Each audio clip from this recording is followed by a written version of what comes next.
have kids that'll hand me an essay that has been, assisted by someone else, and I will look them in the eye and ask them what a particular word in the essay means, and they don't know.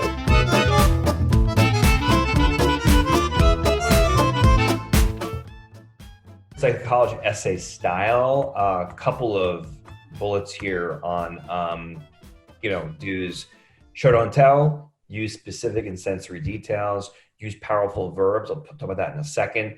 Employ rhetorical and literary devices, be creative, take some risks, hook your audience with a strong first sentence. Michael just reinforced that. He's also now saying hook them with a strong last paragraph as well. Couple of things, when Michael gets a 1,000 word essay and he's like, you got to get it down to 650, I find that using action verbs over passive verbs, is the best way to do it. So getting rid of is, are, is, were, will, getting rid of those passive verbs, oftentimes using more specific language in terms of verbs as well as maybe in terms of other nouns. That's what really kind of helps, you get down to word count. And also then secondly, with stylistic and creative risks. I had a student a couple of years ago. He's now actually in medical school in Cleveland.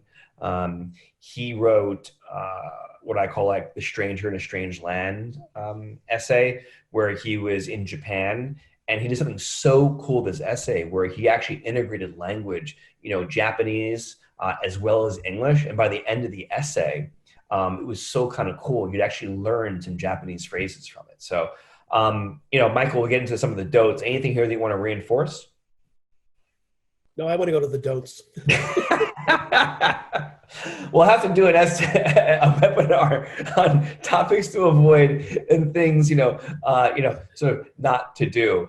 Well, look, Michael, I'll keep it up here. Don't repeat the prompt, epigraph, quotes, cliches, news report, adjective, adverb, thesaurus, stuff your language. Please go ahead.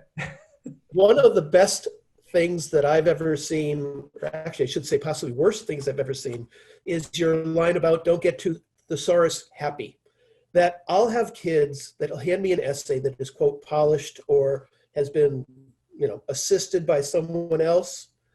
And I will look them in the eye and ask them what a particular word in the essay means, and they don't know. In other words, there's a word in their essay that somebody else plugged in because they thought it would impress an admissions person, and the kid doesn't even know what the word is or what the word means. Okay? Don't think that an admissions person isn't going to see right through that as well, too.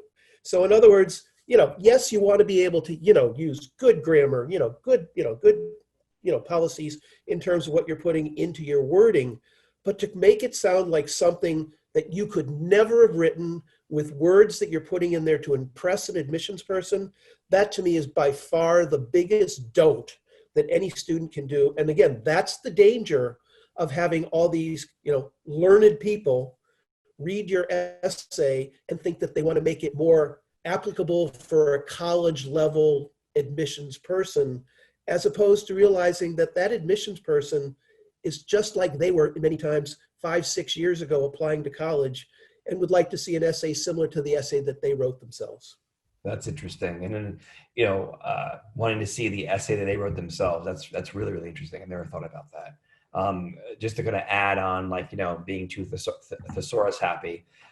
It's interesting too, how sometimes some of the essays that have really high, falutin or elevated language, they're coming from people who have B's and B pluses in English in their class,